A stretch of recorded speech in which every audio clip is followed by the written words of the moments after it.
देखिए green TV YouTube पर भी, बस सब्सक्राइब करें और बेल आइकन दबाएं। नमस्कार दोस्तों, स्वागत है आप सभी का किसान बुलेटिन में और मैं हूं आपके साथ पारुल यादव। आज के किसान बुलेटिन की बड़ी हेडलाइंस पर एक नजर डालेंगे, लेकिन उससे पहले एक नजर डालते हैं हमारी आज की खास ग्रीन टिप पर।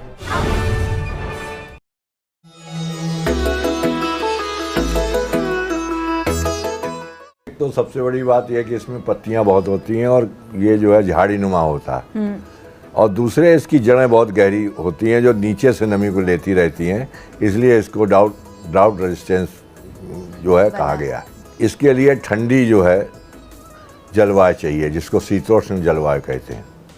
और जैसा कि अभी आपने बता दिया कि ड्राउट रेजिस्टेंस तो ये होती है। हाँ। और इसके लिए जो है बस ये है कि आप या तो रिज पर बोएं, और रिज पर नहीं अगर बोते हैं तो ऐसी जगह बोइए जहाँ पर जल निकास अच्छी सुविधा हो, पानी नहीं भरना चाहिए। जहाँ तक भूमि की बात है तो इसके लिए दोमट, साद युक्त दोमट जिसे सिल्टी लोम कहते हैं, और दोमट मटियार जिसे कहते हैं क्ले लोम, ये मिट्टी जो है इसके लिए बहुत अच्छी होती है। आपको हमारी आज की खास ग्रीन टिप कैसी लगी और आपका इस पर हमारे लिए क्या सुझाव है, हमें कमेंट बॉक्स में लिखकर जरूर बताएं। फिलहाल अब नजर डालते हैं किसान बुलेटिन में आज की बड़ी हेडलाइंस पर। बढ़ते तापमान ने बर्बाद किए आम के बाग, किसान को हुआ 10 लाख रुपए का नुकसान। भारत इजराइल संबंध से कृषि के क्षेत्र में होगा नया बदलाव। कृषि मंत्री ने भारतीय मूल के किसान के खेत का किया दौरा। उत्तर प्रदेश के किसानों को मिलेगी बड़ी राहत, राज्य सरकार माफ कर सकती है 200 करोड़ रुपए का कर्ज। तापमान में होती बढ़ोतरी और झुलसा देने वाली लू के कारण अब न सिर्फ आमजन परेशानी में है, बल्कि जीव जंतुओं से लेकर पेड़ पौधों तक पर इसका असर होता नजर आने लगा है। दरअसल उस्मानाबाद जिले के कलाम्ब तालुका में इन दिनों तापमान बढ़ने का प्रभाव आम के बागों पर पड़ने लगा है। हाल ही में बिजली के तार जलने से एक किसान के 5 एकड़ में लगा आम का पूरा बाग जलकर राख हो गया। इसके कारण किसान को लाखों रुपयों का नुकसान उठाना पड़ा है। हालात ये हो गए हैं कि इस घटना के बाद से आसपास के गांवों के ग्रामीण भी डरे हुए हैं। किसानों का कहना है कि ऐसे तापमान में वो अपनी फसलों की किस तरह से रक्षा कर सकेंगे। वहीं किसान तो किसान, कृषि विभाग के अधिकारी तक इस घटना को देखकर हैरानी में पड़ चुके हैं। पीड़ित किसान का कहना है कि बढ़ते तापमान के कारण उसका पूरा आम का बाग बर्बाद हो गया है, जिसकी वजह से उसे करीब 10 लाख रुपए का नुकसान हुआ है। अब किसान की मांग है कि उसे उसकी बर्बाद हुई फसल का उचित मुआवजा मिलना चाहिए। जानकारी के लिए आपको बता दें कि मराठवाड़ा में बीते कुछ दिनों में गर्मी तेजी से बढ़ती जा रही है। तापमान 42 डिग्री के भी पार पहुंच चुका है, जिसकी वजह से फलों के बाग से लेकर खेतों में खड़ी फसलों तक सब पर झुलसती गर्मी और बिजली के तारों में आग लगने का खतरा मंडरा रहा है। लेकिन किसानों के पास इसका कोई समाधान नहीं है। केंद्रीय कृषि एवं किसान कल्याण मंत्री नरेंद्र सिंह तोमर समेत भारतीय प्रतिनिधि मंडल 9 मई से 11 मई तक इजराइल दौरे पर रहे हैं।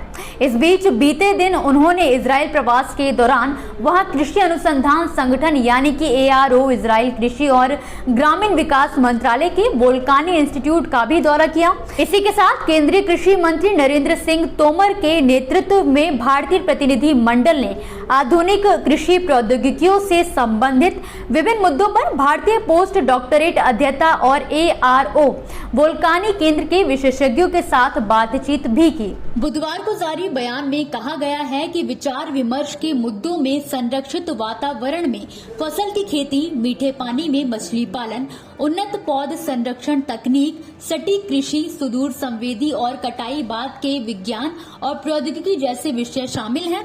आपको बता दें कि ARO वोल्कानी संस्थान अपने 6 संस्थानों के साथ इजराइल के कृषि और ग्रामीण विकास मंत्रालय के तहत काम कर रहे हैं, जो पादप विज्ञान, पशु विज्ञान, पादप संरक्षण, मिट्टी, जल और पर्यावरण विज्ञान, कृषि इंजीनियरिंग और फसल कटाई के बाद के प्रबंधन और खाद्य विज्ञान में शैक्षणिक और बुनियादी अनुसंधान के लिए जिम्मेदार हैं।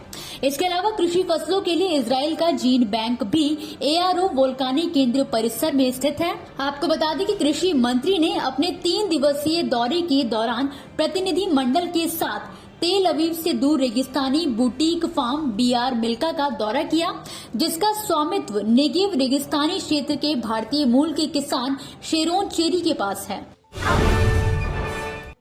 उत्तर प्रदेश के किसानों के लिए सरकार अपने स्तर पर कई प्रयास करने में लगी हुई है। इस कड़ी में जहां योगी सरकार नई नई योजनाएं लेकर आ रही है, तो कहीं किसानों तक जरूरी सेवाएं और सुविधाएं पहुंचाने के लिए उन्हें सब्सिडी तक उपलब्ध कराई जा रही है। इसी कड़ी में अब सरकार द्वारा प्रदेश के लगभग 33,408 किसानों की कर्ज माफी पर योजना तैयार की जा रही है। माना जा रहा है कि सरकार की इस पहल से राज्य के किसानों को आत्मनिर्भर व सशक्त बनने में मदद मिलेगी। जबकि किसानों की कर्ज माफी के लिए राज्य के कृषि विभाग ने मुख्यमंत्री योगी आदित्यनाथ को एक प्रस्ताव भी भेज दिया है। मामले को लेकर कृषि विभाग के अधिकारियों का कहना है कि एक बार ये प्रस्ताव पास होने के बाद राज्य के लगभग 19 जिलों में करीब 200 करोड़ रुपए का किसानों का कर्ज माफ किया जाएगा। जाहिर है कि अभी कुछ दिनों पहले ही नाबार्ड द्वारा अपनी एक रिपोर्ट में कर्ज माफी को किसानों की समस्याओं का हल नहीं माना गया है। इस बीच अब सरकार द्वारा किसानों का कर्ज माफ किया जा रहा है। वहीं बात करें यूपी में कर्ज माफी की, तो योगी सरकार ने साल 2017 में किसानों की कर्ज माफ करने के लिए फसल ऋण मोचन योजना को भी लागू किया था। इस योजना में राज्य के छोटे व सीमांत किसानों का लगभग 1 लाख रुपए तक का कर्ज माफ किया गया, ताकि किसान स्वतंत्र रूप से अपनी जमीन पर खेती कर लाभ कमा सके। दोस्तों, ये थी वो खबरें जिन्हें हमने आप तक विस्तार से पहुंचाया, लेकिन अब हम बात करेंगे कुछ ऐसी खबरों की जिनके बारे में भी आपके पास जानकारी होना जरूरी है। तो चलिए फटाफट से एक नजर डालते हैं खेती किसानी और कृषि क्षेत्र से जुड़ी आज की छोटी बड़ी अपडेट्स पर। फसलों की बोवनी का सीजन आते ही बीजों की कालाबाजारी करने वाले भी सक्रिय हो जाते हैं। ऐसे में किसान भाई लाइसेंसधारी विक्रेताओं से ही बीज की खरीद करें और ठगी का शिकार होने से बचें। इस बारे में किसानों को सतर्क करते हुए मध्य प्रदेश के कई जिला उद्यानिकी विभाग के अधिकारियों ने हेल्पलाइन नंबर जारी कर दिए हैं। साथ ही किसानों को किसी भी विक्रेता, दुकानदार या अनजान व्यक्ति से बिना बीज के बिल की खरीद नहीं करने की भी सलाह दी है। भिंड कृषि उपज मंडी में मजदूरों की हड़ताल चल रही है। कृषि मंडी के श्रमिक तुलाई रेट की पल्लेदारी में बढ़ोतरी को लेकर हड़ताल पर हैं। अब तक उन्हें एक बोरे की तुलाई पर जहां 10 रुपए का रेट मिलता था, वहीं अब वो 20 रुपए दिए जाने पर अड़ गए हैं। इस विषय पर पिछले एक सप्ताह में 3 बार श्रमिक यूनियन, कृषि उपज मंडी प्रशासन और व्यापारी संघ के बीच बातचीत का दौर भी चला है, मगर अब तक हर बार बातचीत असफल रही है।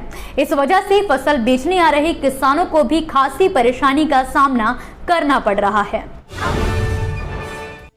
बंदायूं में किसान के खाते से जालसाजों द्वारा हजारों रुपए निकालने का मामला सामने आया है। आरोपियों ने किसानों को ये झांसा दिया कि उसके खाते में किसान सम्मान निधि का पैसा वो डलवा देंगे, मगर किसान को ठगी का एहसास उस वक्त हुआ जब किसान खुद बैंक पहुंचा और वहां उसने खाते का स्टेटमेंट निकलवाया। फिलहाल मामले की तहरीर ADG बरेली जोन को भेजने के साथ ही थाना पुलिस को भी दे दी गई है। भारतीय मौसम विज्ञान विभाग ने हाल ही में झुलसती गर्मी का अपडेट देते हुए दिल्ली NCR में लोगों के लिए हीट वेव यानी कि लू का येलो अलर्ट जारी कर दिया है। IMD के मुताबिक 13 से लेकर 15 मई को गर्मी आसमान छू सकती है। मौसम विभाग के अनुसार इन 3 दिनों में अधिकतम तापमान 42 से लेकर 44 डिग्री तक पहुंच सकता है। तो वहीं आंध्र प्रदेश के विशाखापट्टनम में चक्रवात आसानी के कारण भारी बारिश और समुद्र में तूफान के कारण प्रदेश में ठंडी हवाओं का दौर चल सकता है। मध्य प्रदेश के बैतूल जिला मुख्यालय से 6 किलोमीटर दूर ग्राम भड़ूस में अभी एक युवा किसान की करंट लगने से मौत हो गई। बता दें कि किसान मंगलवार रात अपने खेत में मोटर चालू करते वक्त खेत में पड़े खुले वायर की चपेट में आ गया था, जिसकी वजह से उसकी मौके पर ही मौत हो गई। फिलहाल पुलिस ने शव का परीक्षण कराकर शव को परिजनों को सौंप दिया है। इसी के साथ आज के किसान बुलेटिन की बड़ी खबरों में फिलहाल के लिए बस इतना ही। आप मुझे दीजिए इजाजत और देखते रहिए ग्रीन टीवी। नमस्कार। देखिए ग्रीन टीवी YouTube पर भी, बस सब्सक्राइब करें और बेल आइकन दबाएं।